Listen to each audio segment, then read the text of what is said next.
प्रदेश में युवा विधायक सम्मेलन होने जा रहा है और राजधानी भोपाल में इसका आयोजन किया जा रहा है। सम्मेलन में एमपी, राजस्थान और छत्तीसगढ़ से बीजेपी के 55 से ज्यादा विधायक शामिल होंगे।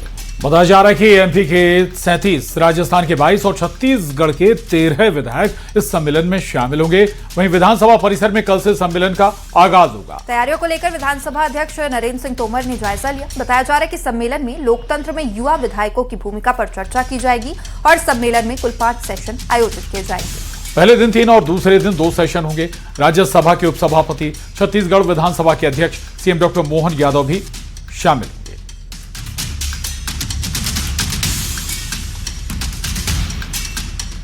बता दें आपको, इसके अलावा छत्तीसगढ़ के विधानसभा अध्यक्ष भी शामिल होंगे। साथ ही मध्य प्रदेश के मुख्यमंत्री डॉक्टर मोहन यादव भी इसमें शामिल होंगे।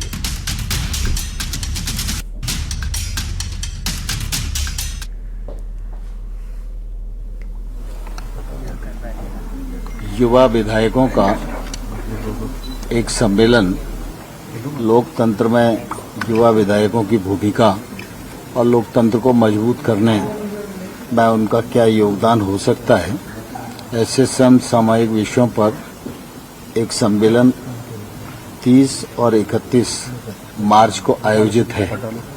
इस सम्मेलन में छत्तीसगढ़, मध्य प्रदेश और राजस्थान के लगभग 55 से अधिक विधायक सम्मिलित होंगे।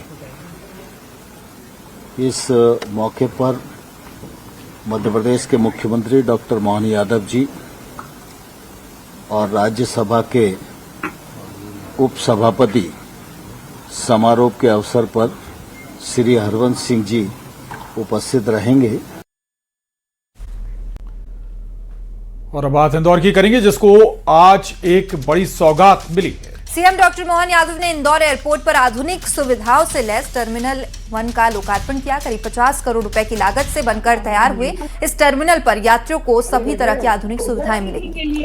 यहाँ यात्रियों के लिए उड़ान cafe, kids zone, wifi zone, library और यात्रियों के लिए अंतरराष्ट्रीय आरामदायक सुविधाएं उपलब्ध। इंदौर सहित पूरे मालवा के लोगों को इसका लाभ मिलेगा। एयरपोर्ट पर यात्रियों की सुविधाओं को लगातार बढ़ाया जा रहा है, जिससे हवाई यात्रा और भी अधिक आसान और सुविधाजनक हो रही है।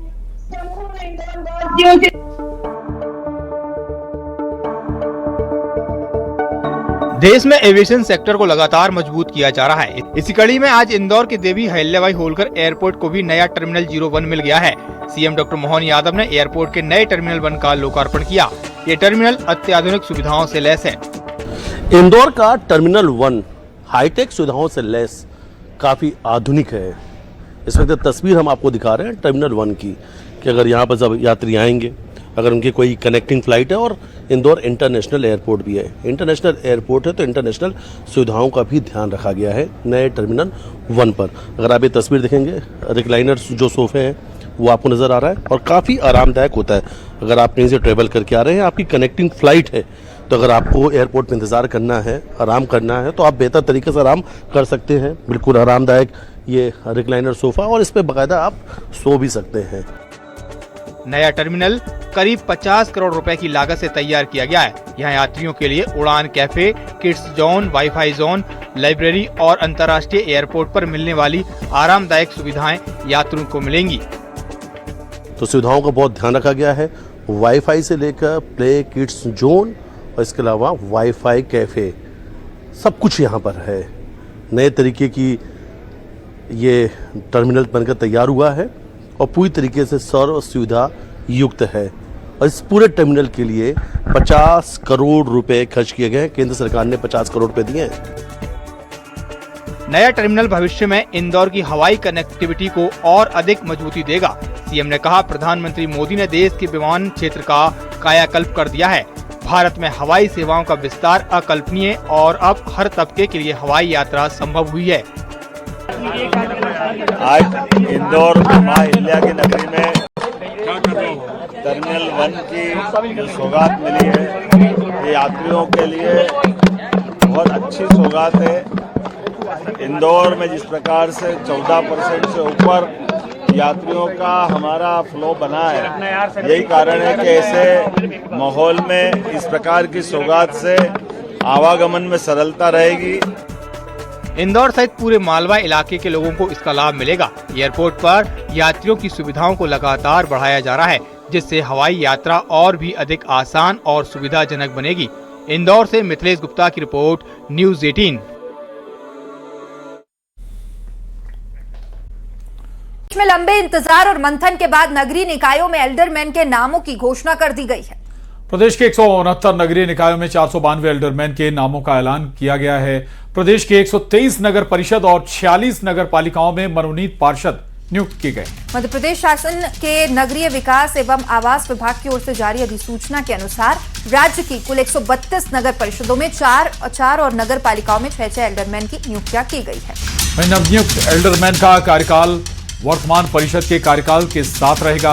एल्डरमैन नगर निगमों के एक विशेष प्रकार के पदाधिकारी होते हैं, जो एल्डरमैन नगर निगम या स्थानीय निकाय के एक विशेष सदस्य होते हैं, जिन्हें नगर प्रशासन में विशेष ज्ञान या अनुभव रखने वाले व्यक्तियों में से चुना या मनोनीत किया जाता है। ये लोग राजनीतिक पार्टी से जुड़े हुए लोग रहते हैं। ये लोग स्थानीय सरकार की कार्यप्रणाली से में महत्वपूर्ण भूमिका भी निभाते हैं।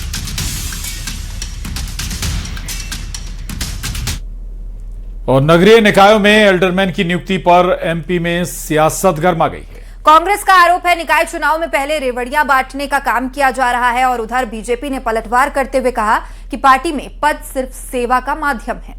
कांग्रेस की तरफ भ्रष्टाचार करने के लिए पद नहीं होता। निगम के चुनाव 27 से होने वाले हैं और हर नगर निगम, चाहे वो भोपाल हो, चाहे इंदौर हो या कोई सी भी हो, इनकी हालत खस्ता है। बड़े बड़े कांड हो रहे हैं, चाहे छिंदवाड़ा हो। और ये आगे 2027 में जब नगर पालिका नगर निगम के चुनाव हो, उसके पहले रेवड़ी बांट रहे हैं, लेकिन इससे कोई फर्क नहीं पड़ेगा। चाहे संगठन के पद हों या एल्डरमैन जैसे पद हों, इन पदों के माध्यम से हमारे कार्यकर्ता केवल आम जनता की सेवा करते हैं। केंद्र और राज्य सरकार की गरीब कल्याण की योजनाओं का लाभ कैसे अधिक से अधिक जनता को पहुंचे, ये सुनिश्चित करने के लिए ही कार्यकर्ताओं को दायित्व दिया जाता है। कांग्रेस की सरकारों में पद केवल भ्रष्टाचार का माध्यम होता था, पद केवल चाशनी होती थी, लाभ होता था। इसलिए कांग्रेस के नेता इस तरह के सवाल उठाते हैं। और मध्य प्रदेश में स्पेशल एजुकेटर के पद पर तैनात हजारों अतिथि शिक्षकों को बड़ा झटका लगा है। मध्य प्रदेश शिक्षा विभाग ने हाई सेकेंडरी स्कूलों में तैनात स्पेशल एजुकेटर को हटाने का आदेश जारी कर दिया है। अब अतिथि स्पेशल एजुकेटर 31 मार्च तक ही अपनी सेवा दे पाएंगे। शिक्षा विभाग की ओर से यह आदेश जारी किया गया, जिसमें कहा गया है कि शिक्षा अभियान की आगामी स्वीकृति के संबंध में भारत सरकार से कोई दिशा निर्देश प्राप्त नहीं हुआ है। और इस स्थिति में अतिथि स्पेशल एजुकेटर की सेवा 31 मार्च तक ही ली जाएगी। मध्य प्रदेश शिक्षा विभाग ने हाल ही में गेस्ट टीचर को हटाने के बाद अब स्पेशल एजुकेटर को हटा दिया है। लोक शिक्षण संचालनालय की ओर से इसको लेकर आदेश भी जारी किया गया और मध्य प्रदेश के स्कूलों में हजारों स्पेशल एजुकेटर्स तैनात है। बताया जा रहा है कि स्कूलों में करीब 3000 से ज्यादा स्पेशल एजुकेटर्स हैं और ये स्पेशल एजुकेटर अतिथि शिक्षक के तौर पर कार्यरत है। और स्पेशल एजुकेटर स्कूलों में दिव्यांग बच्चों को पढ़ाते हैं। पहले 30 अप्रैल 2026 तक इनका कार्यकाल था, लेकिन इस आदेश को तत्काल प्रभाव से निरस्त किया गया।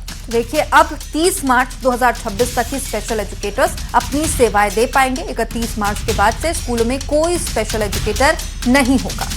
और अगर रहा तो उसकी जिम्मेदारी प्रिंसिपल और डीईओ की होगी। कंप्यूटर इंस्ट्रक्टर पद पर तैनात शिक्षक भी हटा दिए गए। आदेश जारी हुआ है। 24 तारीख के आदेश में कहा गया था कि आईसीटी इंस्ट्रक्टर की जो नियुक्ति है वो 30 अप्रैल तक की जाएगी, लेकिन 26 मार्च को एक आदेश जारी करके कहा गया कि अब आईसीटी इंस्ट्रक्टर, जो कंप्यूटर इंस्ट्रक्टर है, जो लैब की देखरेख करते हैं, उनकी जो सेवाएं हैं 31 मार्च से समाप्त हो जाएंगी।